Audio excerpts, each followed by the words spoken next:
오늘은 건강한 나라를 위한 기도, 건강한 나라를 위한 기도라는 제목으로 말씀을 나누려고 합니다. 사실 저희가 이제 복음 시리즈를 쭉 하고 있는데요. 오늘 제가 이제 이 나라를 위해서 좀 같이 기도해야 되겠다는 생각이 들어서, 왜냐하면 우리 이제 중고등부 학생 중에서 이제 학교로 이제 가야 되는 친구들도 있고, 이래서 나라를 위해서 이렇게 기도해야 된다. 우리는 이 나라에 살면서 반드시 나라를 위해서 기도해야 된다. 라는 걸 가지고 함께 말씀을 나누고요. 특히 이제 대선이 얼마 남지 않았으니까 우리가 무슨 3월 1일 날 모여가지고 구국기도 할 거 아니잖아요. 그러니까 오늘 말씀 함께 나라를 위해서 어떻게 기도해야 되는구나 라는 것을 함께 나누고, 우리 대선이 지나서까지도 우리 나라를 위한 민족을 위해서 계속 기도하는 우리 아이탁스 포항 성도들이 되었으면 좋겠어서 오늘 말씀을 함께 준비했습니다. 여러분 그거 아세요? 예수님도요 사회에 대해서 꽤 관심이 있으셨어요. 그러니까 우리가 생각하는 건 예수님은 이렇게 그런 얘기 안 하셨을 것 같고 그냥 막 천국 얘기만 하셨을 것 같고 그러잖아요. 그게 아니라 예수님 늘 관심이 있으셨어요. 특히 예수님 때 무슨 일이 있었냐면 실로암 망대라고, 그러니까 망 보는 곳이 한번 무너져서 사람이 엄청나게 죽은 데가 있어요. 한 번에 18명이 죽은 거예요. 그러니까 지금도 18명 한 번에 죽었다고 하면 큰 사고잖아요. 이제 근데 그 당시만 해도 엄청나게 큰 사고였어요. 그러니까 예수님이 그것도 아시고 심지어 성경에 그 말이 써있기도 해요. 누가복음 13장 4절 보면 예수님이 이렇게 말씀하셨다고요. 또 실로암에서 망대가 무너져 치어 죽은 18사람이 예루살렘에 거한 다른 모든 사람보다 죄가 더 있는 줄 아느냐. 이 사람들이 죄 때문에 죽은 게 아니다 라고 말씀하시면서 실제로 그 당시 사회에 실로암 망대가 무너지면서 죽은 사람에 대해서 예수님이 말씀하시기도 해요. 게다가 예수님이 그것뿐만이 관심 있는 게 아니라 예수님은 그 당시의 나라, 이스라엘을 지도하고 있었던 나라의 그 수없는 지도자들이 얼마나 중요한지를 아셨기 때문에 그 사람들을 향해서 조금 날카롭게 하세요. 그분한테는 조금 많이 날카로우셨어. 그래서 부드럽게 이렇게 얘기하는 게 아니라 뭐라고 하시냐면 마태복음에 보면 뭐라고 7번 연속해서 나오는데 이렇게 얘기해. 대표적으로 읽으면 이래요. 화 있을진저 외식하는 서기관들과 바리새인들이여, 회칠한 무덤 같으니 겉으로는 아름답게 보이나 그 안에는 죽은 사람의 뼈와 모든 더러운 것이 가득하도다. 그러니까 이 정도 얘기하면 사실 욕하신 거죠. 그렇죠? 이 정도 얘기하면 사실 욕하신 거예요. 그러니까 화 있을진저 너 큰일 났다. 너희들 가만히 있으면 안 돼. 외식하는 자들아. 아주 그냥 겉모양만 번질번질하는데 너네 안에는 회칠한 무덤, 그러니까 완전히 죽어있는 거라. 너네는 겉으로는 관복을 입고 예복을 입고 화려한 관을 쓰고 온 보석을 온몸에 달고 있지만 너희 안에는 죽은 사람의 뼈와 모든 더러운 것이 가득한 존재다 라고 말씀하시면서 마태복음 23장을 보면 화 있을진저 이거를 무려 7번이나 얘기하세요. 그러니까 완전수예요. 주님 일부러 그렇게 하시는 거예요. 너네 진짜 끝났어. 너네도 내가 필요해 라고 말씀하시면서 계속 강조하신다고. 이만큼 예수님이 단순하게 복음만 이야기하시는 것뿐만이 아니라 사회 전체적으로 이 나라의 지도자들이 얼마나 중요한지를 잘 아셨기 때문에 그들을 향한 메시지를 늘 빼놓지 않으셨단 말이에요. 그래서 사실 오늘 어떤 방향으로 말씀을 전할까 계속 기도하다가 딱 제 마음에 주신 단어가 있어요. 그게 바로 뭐냐면 건강한 나라예요. 건강한 나라. 사실 이렇게 나라를 위해서 기도하자 하면 제가 부담이 안 되겠습니까? 제가 여기서도 늘 몇 번 얘기했지만 어차피 반반 갈라져요. 네? 여기는 이제 조금 더 조금 더 왔다 갔다 할 수 있으나 어쨌든 갈라져. 100%는 없어요. 100%는 없어. 그러니까 저는 어디다가 이렇게 이렇게 얘기해봐야 아무 쓸모없는 얘기 하는 거잖아요. 그래서 사실 제가 이제 이런 오늘 나라를 위해서 기도한다고 했더니 우리 해운대에서 올 때 우리 전사님, 김성찬 전사님이라고 잘생긴 전사님 있잖아요. 그 전사님이 목사님 오늘 넥타이 색깔이 뭐를 상징하는데 이래서 내가 너는 왜 이렇게 애가 뽀얗냐? 아니다. 그런 거 아니다. 이거 색깔 섞였다. 이거 그래서 그러니까 이제 그런 거를 이야기하고자 하는 게 아니라 그리스도인은 반드시 그 어떠한 사람의 리더가 되든 간에 우리 그리스도인들은 나라를 위해서 반드시 기도해야 되는, 그것이 바로 하나님께서 우리에게 진짜 원하시는 거예요. 그래서 어느 쪽에서 보든 더 더 건강한 나라가 되기 위해서 우리 그리스도인들은 진짜 마음을 다해서 기도해야 되는 거예요. 여러분, 그래서 늘 개인의 기도 시간에서도 물론 나라와 민족을 위해서 계속 기도하시지만 오늘 말씀을 나눈 이후에 하나님, 우리나라가 이렇게 건강한 나라가 되게 해주세요. 하나님, 우리나라를 하나님께서 직접 이끌으셔서 이 나라가 하나님 앞에 정말 멋지고 건강한 나라 되도록 주님 붙잡아 주세요 하고 기도하는 정말 우리 그리스도인들 되었으면 좋겠습니다. 자, 우리나라는 기본적으로 민주주의예요. 그렇죠? 민주주의. 이건 너무 중요한 거예요. 공산주의 절대 안 되죠. 나는 열받아. 지금 보세요. 러시아 열받아. 보기만 해도 열받아. 걔네 다 그쪽이야. 중국 열받아. 지들 마음대로 해. 위에 애들, 나라에 이상한 애들 많아. 걔 요즘 다이어트 해가지고 많이 빠졌던데. 네, 우리 김정은 씨 많이 빠졌잖아요. 많이 뺐어 막. 쟤 저래도 되나 싶었는데 옆에서 뭐라 했나 봐. 아마 와이프가 많이 뭐라 한 것 같아요. 많이 빠졌어. 근데 그런 거는 사실은 안 돼요. 왜냐하면 너무 인본주의적이어서 하나님을 경배하고자 하는 마음이 없는 나라. 그 체제 자체가 그래요.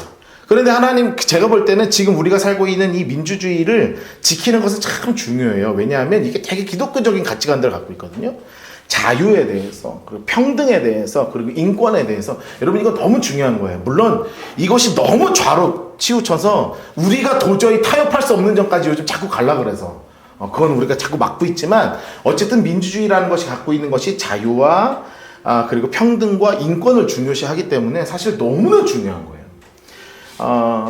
그런데 특히 우리나라의 민주주의는, 여러분 사회 시간으로 잠깐 돌아가서 우리나라의 민주주의는 뭐라고 얘기하냐면 직접 민주주의가 아니라 대의 민주주의라고 합니다. 알아요? 들어봤어? 안 들어봤어? 고3인데 몰라? 우리나라는, 네, 요즘 사회 시간에 안 가르치는 것으로, 네. 우리나라는 직접 민주주의가 아니라 대의 민주주의예요. 그러니까 지금 개념이 달라요. 직접 민주주의는 우리가 다 나가서 포항의 정책 사항을 다 결정하는 거를 직접 민주주의라 그래요. 근데 그때 옛날에 아테네 이런 데는 모든 시민이 다 나와서 막 이거 하고 했다고요. 그게 직접 민주주의고, 그게 안 돼서 지금 우리는 대의 민주주의라고 해서 우리가 투표권을 가지고 투표한 그 선출직이 모든 것을 대변하는, 그래서 대의 민주주의라고 하는 거예요. 잠깐 사회 시간을 잠깐 가졌습니다. 자, 이 대의 민주주의에서 가장 중요한 형태가 바로 뭐냐면 삼권 분립입니다. 삼권 분립. 이게 굉장히 건강한 형태예요. 그래서 삼권 분립은 나라의 살림을 담당하고 정책을 집행하는 행정부가 있죠. 이걸 정부라고 하고, 여기 수장을 우리는 대통령이라고 하는 거예요. 이제 곧 이 선거를 하는 거예요. 또 하나는 사법부가 있어요. 그거는 법률을 적용해서 재판을 하는 곳. 그래서 이것이 바로 사법부라고 하죠. 근데 이것 또한 이 세 개가 같이 견제를 받게 돼 있잖아요. 대법관을 누구를 뭐 여기서 여기 몇 명 세우고 여기 몇 명 세우고 막 이게 다 정치적으로 가능하면 최대한 균형을 맞추게 돼 있어요. 또 하나, 이것을 전체적으로 견제하는 곳이 또 어디냐면 법을 만들고 정부를 감시하는 곳이 입법부. 그거를 바로 우리는 국회라고 하죠. 그래서 여기 지역에도 국회의원을 뽑기도 하고 다 그렇게 되는 거예요. 이 3권이 하나 굉장히 건강하게 서야 되는 거예요. 그런데 이게 무너지는 경우가 있어요. 여러분, 성경에도 보면 오늘 우리가 읽은 이 아모스서는 아모스가 활동했을 때 당시에 사회적 흐름이 있었어요. 1장 1절을 한번 읽어볼까요? 우리 저 페이퍼 있죠? 네, 보여주세요. 여기도 나옵니다. 같이 한번 읽어볼까요? 시작. 유다 왕 우시아의 시대, 곧 이스라엘 왕 요아스의 아들 여로보암의 시대, 지진 전 2년에 드보아에 대하여 이상으로 받은 말씀이다. 아멘. 자, 보세요. 여기 지금 왕이 두 명이 나와요. 이 남유다 왕의 왕은 누구냐면 우시아였고, 북이스라엘의 왕은 누구였냐면 여로보암이었어요. 우리 나중에 이제 열왕기 공부할 거거든요. 그때 이제 공부할 텐데, 이때는 여로보암의 시대는요, 이 북이스라엘 여로보암은 진짜 엄청난 호황을 열고 있던 때예요. 그러니까 북이스라엘의 영토를 막 확장할 때, 그러니까 이스라엘의 영토를 확장한다는 건 있을 수 없는 일이거든요. 맨날 당하기만 했는데, 근데 여로보암 왕 때는 영토를 막 확장해요. 게다가 요 남유다, 첫 번째 보면 남유다, 유다 왕 우시아 이렇게 나오죠. 이 우시아 때도 이 나라가 굉장히 튼튼해서 성벽을 보수하고 군대를 세워서 옆에 있는 암몬 나라가 쳐들어왔는데 그걸 싸워서 이기기도 해.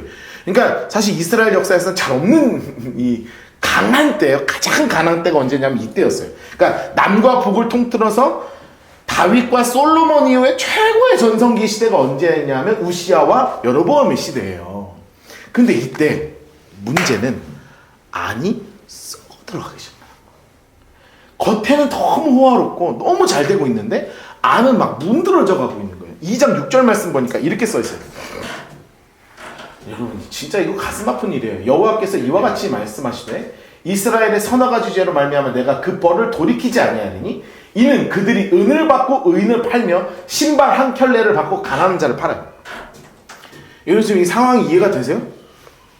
조금 힘이 있어도요 더 힘이 있는 사람이 돈 주고 의인 괜찮은 사람을 팔아 넘겨요. 가난한 사람이 어려우니까 빚을 지고 살잖아요. 조금이라도 얻어 살죠. 그러면 돈 안 갚으면 신발 한 짝 집어 던지고 그 사람을 내가 갖고 오는 거예요. 여러분 이게 상상할 수 없는, 겉은 너무나 멀쩡한데 안에서는요 너무 말도 안 되는 너무너무 이상한 일들이 벌어지는 거예요. 게다가 권력자들은요 권력을 마음껏 누리고 자신의 부를 얼마나 축적하고 있었는지 6장 4절의 말씀 보니까 이렇게 써 있어요. 상하상에 누우며. 여러분 벌써 럭셔리하죠? 상하 보신 적 있어요? 없죠? 상하로 상을 만들었대요. 이런 코끼리 뿔로 상을 만들어봐야 얼마나 이 코끼리가 몇 마리 들어왔겠어요. 이 상 하나 만들어 사람 누울 상을 만들려면 어마어마하게 화려하게 산 거예요. 그러니까 게다가 침상에서 기지개를 켠다는 말이 뭐냐면 일어날 일이 없다는 거예요. 인간들은 누워가지고 기지개 펴, 야 옮겨라 그러면 옮기고, 찢겨라 그러면 씻고, 야 갖고 와라 그러면 앉아 누워서 밥 먹고 배부르면 토하고 계속 이러고 있는 거예요. 게다가 어린 양과 우리에서 송아지를 잡아서 먹고 너무 먹을 게 많고 너무 풍요로우니까 키울 필요가 없어. 야들야들한 거 먹자. 그래서 제일 어린 거 잡아서 먹고. 여러분 그렇게 살았다는 거. 지금 가난한 사람은요 어떻게 되고 있냐면 신발 한 짝 주면 사람을 살 수 있는데 부가 많은 사람들은 어르고 있었냐면 상하상에서 어린 양과 어린 송아지를 한 마리씩 잡아가지고 마음껏 취하고 마음껏 즐기고 살았던 시대가 언제냐면 바로 이 아모스의 시대였다는 거예요. 그래서 아모스가 그 시대를 향해서 이렇게 선포하는 거예요. 아모스 5장 24절 같이 읽겠습니다. 시작. 오직 정의를 물같이 공의를 마르지 않는 강같이 흐르게 할지어다. 여러분 사실 이 얘기를 하고요 이스라엘의 멸망에 대해서 이야기합니다. 그러나 우리는 이 우리나라의 멸망을 위해서 기도하는 건 아니잖아요. 우리나라가 사실은 이 아모스 시대, 여로보암과 우시아 시대와 뭐가 크게 다르겠습니까? 우리나라가 이렇게까지 강대국이 되고 이렇게까지 잘 사는 나라가 된 거라는 거 진짜 단기간에 세계에서 이룰 수 없는 일들이 됐잖아요. 최근에는 드디어 선진국이라는 우리 개발도상국이었다가 이제 선진국 반열 안에 들어왔어요. 우리나라는 이제 선진국이에요. 미국이나 일본이랑 크게 다르지 않는 나라가 되었어요. 그런데 그 안에를 보면 이 안에 썩어져 가는 것들이 얼마나 많습니까? 아직도 여전히 어려운 분들은 얼마나 많습니까? 그러나 이 위에서는 얼마나 많이 썩어가고 있어요. 그래서 동일한 메시지가 이 땅 가운데 선포되는 거예요. 하나님, 우리나라가 오직 정의가 물같이 공의를 마르지 않는 강같이 흐르는 그런 건강한 나라가 되게 하여 주시옵소서. 여러분 이것이 우리가 반드시 믿음으로 기도해야 할 것인 줄로 믿습니다. 그럼 지난 시간들을 이렇게 보면서 정말 기도해야 되는 게 바로 뭐냐면 우리 행정부를 위해서 기도해야 되는 거예요. 행정부가 바로 서야 건강한 나라가 되거든요. 다니엘이 박수장으로 있을 때예요. 여러분 박수장은 다니엘은 거진 총리급이었어요. 박수장은 뭐냐면 나라의 대소사들을 결정하는 자리예요. 그래서 우리 왠지 박수무당하면 이제 점쟁이 느낌 나잖아요, 그렇죠? 뭐 방방 뛰고 뭐 이럴 것 같은데 그때 이 박수무당은 그런 뜻이 아니라 지혜와 학문이 모든 사람보다 뛰어나서 올라간 자리가 어디냐면 그 박수장이라는 자리예요. 그래서 아주 큰 자리에 올라가게 돼요. 그런데 그때 왕이 누구였냐면 느부갓네살이라는 왕이었습니다. 여러분 그 당시에 이 느부갓네살 왕은요 어마어마한 권력자였어요. 우리로 얘기하면 뭐라고 표현할 수 없을 정도. 그러니까 미국하고는 더 컸어. 그러니까 세계의 모든 패권을 쥐고 있었던 사람이 누구였냐면 이 느부갓네살이라는 사람이었거든요. 이 느부갓네살이 하루는 꿈을 꿔요. 그래서 무슨 뜻이야 하고 박수장인 다니엘을 불렀어요. 그러면 여러분 꿈을 딱 해석할 때 좀 좋게 해석해줘야 되잖아요. 이왕 이렇게 꿈 들으면 이게 뭐 좋은 일이 일어날 것이고 이렇게 얘기를 해줘야 되는데 뭐라고 이야기하냐면 왕이시여 당신이 어느 순간 7년 동안 짐승과 같이 살게 될 것입니다. 그리고 7년 후에 당신이 회복하게 되고 하나님을 경외하게 되는 그 순간 당신의 나라가 더 견고히 설 것입니다. 하나님을 인정해야 됩니다. 뭐 이렇게 얘기하는 거예요. 세계의 패권을 지니고 있는 느부갓네살 왕이 꿈은 못 꿨는데 다니엘에 나타나서 너 7년 동안 짐승같이 살 거야. 여러분 짐승같이 산다는 게 진짜 짐승처럼 살아요. 나중에 이제 좀 이따 얘기하겠지만 정말 짐승처럼 살아서 아무도 건들지 못해서 손톱을 7년 동안 안 깎아요. 수염도 7년 동안 안 깎고 머리도 7년 동안 안 깎고 흙 파먹고요. 막 짐승처럼 울부짖고 눈은 시뻘개져가지고 그러고 막 웅크리고 그러고 살았다고요. 그렇게 될 거라고 다니엘이 이야기한 것도 대단하고 그래? 너 죽어 하고 죽이지 않고 수용한 느부갓네살 왕도 대단한 거라고. 그런데 진짜 그런 일이 벌어집니다. 다니엘 4장 33절 말씀 보니까 이렇게 써있어요. 바로 그때 이 일이 나 느부갓네살에게 응함으로, 그러니까 느부갓네살의 독백입니다. 내가 사람에게 쫓겨나서 소처럼 풀을 먹으며 몸이 하늘의 이슬이 젖고 머리털이 독수리 털과 같이 자랐고 손톱은 새 발톱과 같이 되었더라. 여러분 7년 동안 어떻게 살았다고요? 손발톱이 이렇게 7년 동안 안 깎았어요. 여러분 한 달만 안 깎아도 아프잖아요. 7년 동안 안 깎았으니까 손톱이 이렇게 돌았을 거 아니에요. 네? 이걸로 길에 있는 풀을 뜯어 먹는 거예요. 그럼 신하들이 늘 옆에 붙었을 거 아니에요. 왕인데 미친 왕이어도 왕 아닙니까? 그래서 덮어주면 막 하고 막 밤에 밖에 나가서 그냥 자니까 온몸이 이슬로 젖고 감기 콜록콜록 거리고 막 난리가 나도 내가 무슨 상황인지 모르고 그렇게 미친 사람처럼 7년을 살아요. 다니엘이 예언한 그대로 됩니다. 그리고 나서 이렇게 이야기하죠. 4장 26절 말씀 보니까 또 그들이 그 나무 뿌리에 그루터기를 남겨두라 하였은즉 하나님이 다스리는 줄을 왕이 깨달은 후에야 왕의 나라가 견고할 것입니다. 여러분 느부갓네살이 깨닫고 나서야 회복이 일어난다는 것을 이야기하면서 실제로 무엇을 고백하라고 하냐? 저를 따라하겠습니다. 하나님께서 이 나라를 다스리십니다. 이것을 깨닫는 순간 느부갓네살이 회복될 것이다. 그래야 건강해집니다 이 나라가 라고 다니엘이 정확하게 이야기한 거예요. 그리고 나서 정말 7년 동안 소처럼 풀 뜯어먹고 손발톱 안 깎고 머리 길고 난리가 나고 7년이 딱 되자마자 눈을 번쩍 떠요. 그리고 나서 이 느부갓네살이 진짜 이렇게 고백합니다. 4장 34절 말씀 같이 한번 읽어보죠. 시작. 그 기한에 참에 나 느부갓네살이 하늘을 우러러 보았더니 내 총명이 다시 내게로 돌아온다. 이에 내가 지극히 높으신 이에게 감사하며 영생하시는 이를 찬양하고 경배하였다. 그 권세는 영원한 권세요 그 나라는 대대에 이르리로다. 아멘. 여러분 세계를 다스리고 있었던 느부갓네살이 7년을 짐승처럼 살다 깨달은 것이 뭔지 아세요? 역사의 주관자는 하나님이시고 내가 나라를 다스리는 줄 알았는데 나라를 다스리는 모든 주권과 모든 권능이 하나님께 있음을 고백하게 되는 거예요. 여러분 이 나라가 이 대한민국이 정의가 물같이 공의가 강물처럼 흐르기 위해서 우리가 기도해야 되는 것이 뭔지 아십니까? 하나님 이 나라에 뽑힐 대통령과 이 나라 그 이에 세워질 모든 강요들 장관들 총리 모두 할 것 없이 하나님 그들의 마음 가운데 이 고백이 하나님이 이 나라의 주인이십니다. 하나님이 이 나라를 이끌어 가시는 분이십니다. 이 고백을 하는 나라 되도록 주님 이 나라를 붙잡아 주시옵소서 하고 기도해야 되는 줄로 믿습니다. 여러분 누가 되든 우리는 누가 되는 것에 관심 있는 존재가 아니라 누가 되든 하나님이 이 나라를 다스려 주세요. 이 나라를 다스리는 위정자들이, 이 나라를 다스리는 정치인들이, 이 나라를 다스리는 행정부에 수없는 사람들이 내가 계획할지라도 이것을 이루시는 분은 하나님이십니다 라는 것을 고백하는 나라가 되도록 주님이 이 나라를 붙잡아 주세요 하고 기도해야 되는 줄로 믿습니다. 그리고요 여러분 양심을 가지고 내 양심을 가지고 투표하시면 돼요. 나머지는 하나님이 책임져 주십니다.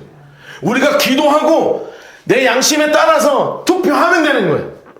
제가 누구 하라고 얘기하지 않아요. 할 필요도 없어요. 해서도 안 돼요. 그러나 우리는 누가 되든 하나님, 누가 되든 하나님께서 이 나라를 다스리신다는 것을 고백하고 인정하도록 주님, 우리 위정자들, 우리 정치인들, 이 나라 행정부 수반들 하나님 붙잡아 주시옵소서 하고 기도해야 되는 줄로 믿습니다.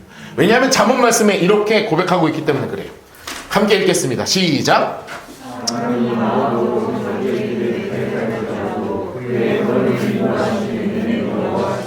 아멘. 여러분, 이 고백이 이 나라의 고백 되어야 되는 줄로 믿습니다. 그래서 반드시 이 나라 대한민국 정부가 하나님을 두려워하고 경외하고 모든 것을 계획할지라도 인도하시는 분은 하나님이시라는 것을 깨닫게 하여 주시옵소서. 그리고 우리 함께 기도합시다. 자, 또한 사법부가 바로 서야 나라가 사사시대에 참 많은 환란들이 있었어요. 우리 사사기도 공부해본 적이 있지만, 사사는 무슨 뜻이냐면 법관이라는 뜻이에요. 그러니까 재판관이라는 뜻이라고요. 그러니까 사사기라는 말을 좀 잘못 줬어. 차라리 재판관기 뭐 이렇게 하든지 뭐 그렇게 줬어야 되는데, 사사라는 말이 좀 우리가 잘 안 쓰는 말이어서, 이 사사라는 말이 되게 중요한 말이에요. 그래서 법관이에요. 왜냐하면 당시 왕이 없었기 때문에 판결하는 사람을 하나님이 누구로 세우셨냐면 사사로 세우신 거예요. 그래서 사사들이 하나님이 세우셔서 위기에서 막 구하기도 했지만, 그들의 중요한 일은 바로 뭐냐면 재판하는 일이었어요. 재판하는. 그래서 사사기 4장 4절에서 5절 말씀 보니까 여자 사사도 나와요. 그때 랍비돗의 아내 여선지자 드보라가 이스라엘의 사사가 되었는데, 그는 에브라임 산지 라마와 베델 사이 드보라의 중녀나무 아래에 거주하였고 이스라엘 자손은 그에게 나아가 재판을 받았다. 사실 그때 되게 어려운 시기였거든요. 이스라엘이 하솔과 야빈 그리고 시스라가 가지고 왔던 900대의 철병거로 이스라엘이 정말 아무것도 못하고 힘들어하던 시대였어요. 그래서 그 누구도 나에게 공정한 재판을, 나에게 얼마나 많은 일들이 있겠어요. 여러분, 우리가 살아가는 세상에서도 재판할 일들이 사실 되게 많잖아요. 그 당시엔 없었겠어요? 다 합의하고 끝났겠어요? 아니요. 그때도 재판할 게 엄청 많았거든요. 그런데 이것을 정말 맡을 수 있는 사람을 하나님이 세우셨는데, 그게 바로 누구였냐면 사사 드보라였던 거예요. 그런데 이 사사가 엉망이 되면 정말 가슴 아픈 일들이 많이 벌어져요. 우리가 사무엘상을 공부하고 있지만, 사무엘의 아들이 저 맨 아래 지역에 사사로 있을 때였어요. 그런데 그들은 늘 뇌물을 받아왔단 말이에요. 재판을 하면 나한테 이득을 주는 사람에게 판결을 이롭게 만들어주고 있었단 말이에요. 너무나 가슴 아픈 일이 벌어지고 있는 거예요. 여러분, 적어도 법 앞에서는 평등한 나라가 되어야 되지 않겠습니까? 여러분, 시편 82편 3절에서 4절 말씀에 이렇게 써 있습니다. 가난한 자와 고아를 위하여 판단하며 곤란한 자와 빈궁한 자에게 공의를 베풀지며 가난한 자와 궁핍한 자를 구원하며 악인들의 손에서 건져낼지어다. 여러분, 이것이 하나님의 마음인 거예요. 여러분, 사사 드보라를 통해서 이스라엘이 온전한 재판관에 설 수 있었고, 사사 드보라를 통해서 하나님의 나라가 더 건강하게 세워질 수 있었습니다. 여러분, 우리가 기도해야 될 것이 뭔지 아세요? 하나님, 의로운 재판관들이 이 나라에 설 수 있도록 주님 붙잡아 주시옵소서. 더 이상 유전무죄, 무전유죄라는 말 나오지 아니하도록 하나님, 모든 사람이 법 앞에서 평등할 수 있도록 하나님, 이 나라의 사법부를 주님 바로 세워 주시옵소서 하고 기도하는 것이 우리 그리스도인의 마땅한 본문인 줄로 믿습니다. 자, 또 하나, 제가 아까 얘기한 것처럼 우리나라는 이제 3권 분립이라고 그랬잖아요. 행정부를 위해서 기도해야 되고 사법부를 위해서 기도해야 되지만, 반드시 기도해야 되는 게 어디냐면 입법부, 다시 이야기하면 국회를 위해서도 기도해야 돼요. 왜냐하면 고인물은 썩어요. 고인물은 썩어요. 반드시 썩게 돼 있어요.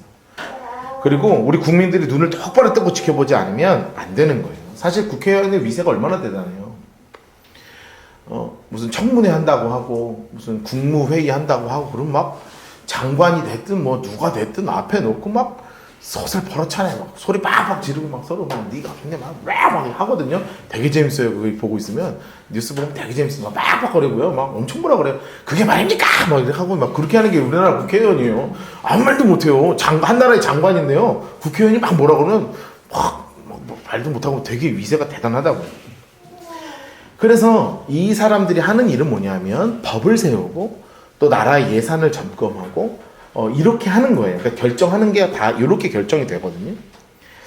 그리고 이 국회의원들의 수없는 간증들이 있어요, 사실. 근데 이 간증들을 들으면서 제가 확신하는 게 있어요. 그곳에서, 그 국회에도 신실한 그리스도인들이 있다는 거예요. 한동안 우리나라에 친이슬람적인 일들이 있었어요. 막 이슬람의 세력들이 막 들어오게, 오일머니가 막 들어올 수 있게 길을 열도록 엄청나게 로비를 해가지고요. 진짜 우리나라에 이슬람이 공식으로 들어올 뻔한 일도 있어요. 그런데 그거를 막았던 사람들이 누구냐 하면 국회의원들이에요. 자, 지금 우리가 제일 핫한 뉴스 중에 하나가 뭐냐면 차별금지법에 대한 이야기죠. 그러니까 동성애 어떻게 할 거냐. 여러분, 우리는요 타협할 수 없는 부분들이 확실히 있어요. 있어요.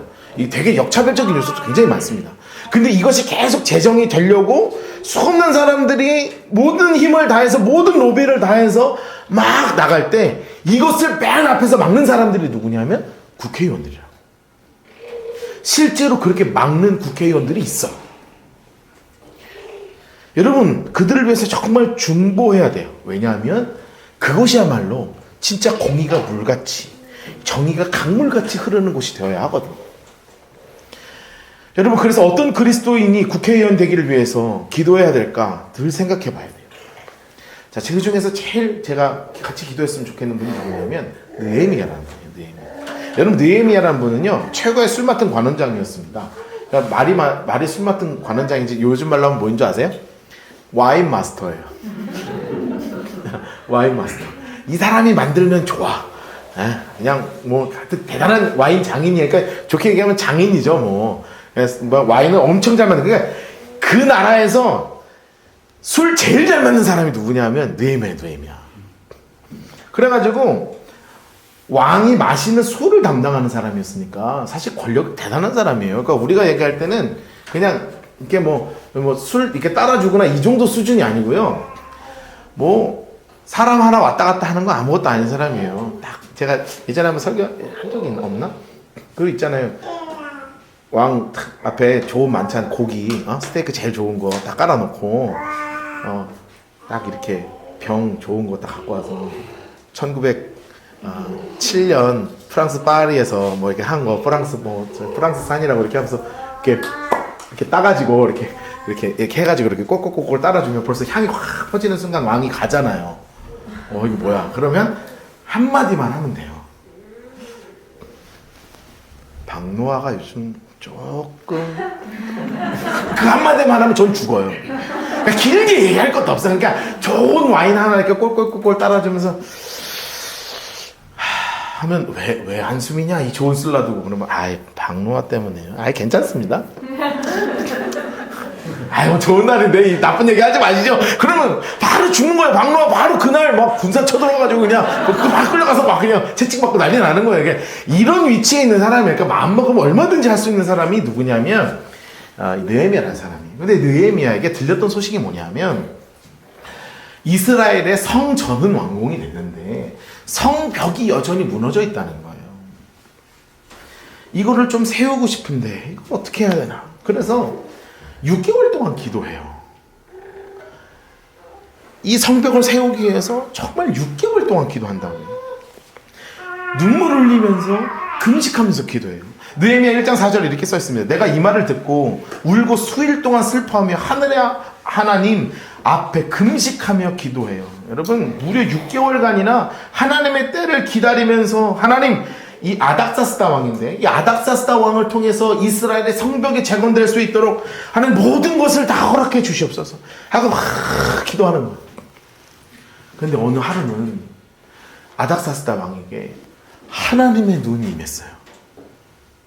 정말 기도했더니 그 기도가 탁 맞아 떨어져서 하나님의 눈이 아닥사스다에게 탁 임한 거예요. 평소랑 똑같아요. 여러분, 이런 느헤미야 같은 분이 자기 표정에 저처럼 이렇게 하수처럼 이렇게 표정으로 막 힘든 표정 막 하고 막 이렇게 할 것 같아요? 고수들은 그런 거 안 해요. 이 정도 위치에 올라간 분들은 철저한 얼굴 관리 철저하게 합니다. 그러니까 평소처럼 이렇게 하고 있었어요. 그런데 아닥사스다 왕에게 하나님의 눈이 임해서 아닥사스다 왕이 갑자기 물어봐요. 야, 너 요즘 무슨 일 있니? 여러분, 이때까지 기도하는 거예요. 느헤미야 2장 2절 말씀이 이렇게 써 있습니다. 왕이 내게 이르되 내가 병이 없거늘 어찌하여 얼굴에 수심이 있느냐? 이는 필연 내 마음에 근심이 있음이로다 하더라. 그때 내가 크게 두려웠다. 여러분, 왕이 앞에서 근심이 있다면, 여러분 왕 앞에 근심하는 얼굴로 있다면 여러분 얼마나 왕이 불편하겠어요. 죽일 수도 있어요. 여러분 왕은 그런 존재예요. 대통령이랑 이런 거랑 달라요. 왕이에요, 왕.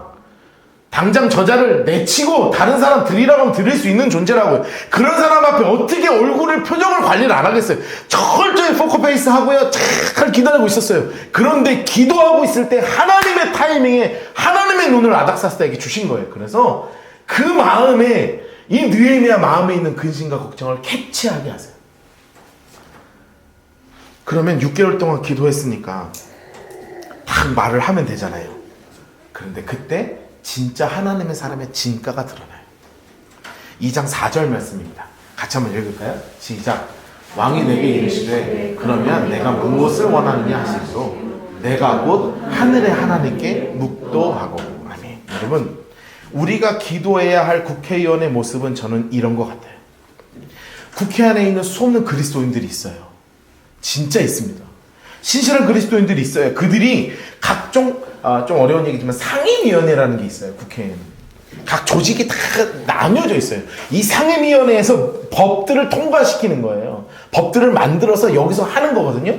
이때 국가의 중요한 법을 세우는 그 순간, 여러분 느헤미야와 같이 중요한 순간, 그 짧은 순간에 하늘에 계시는 하나님께 묵도하는 그리스도인, 그런 국회의원 되게 하여 주시옵소서 하고 기도해야 되는 줄 믿습니다.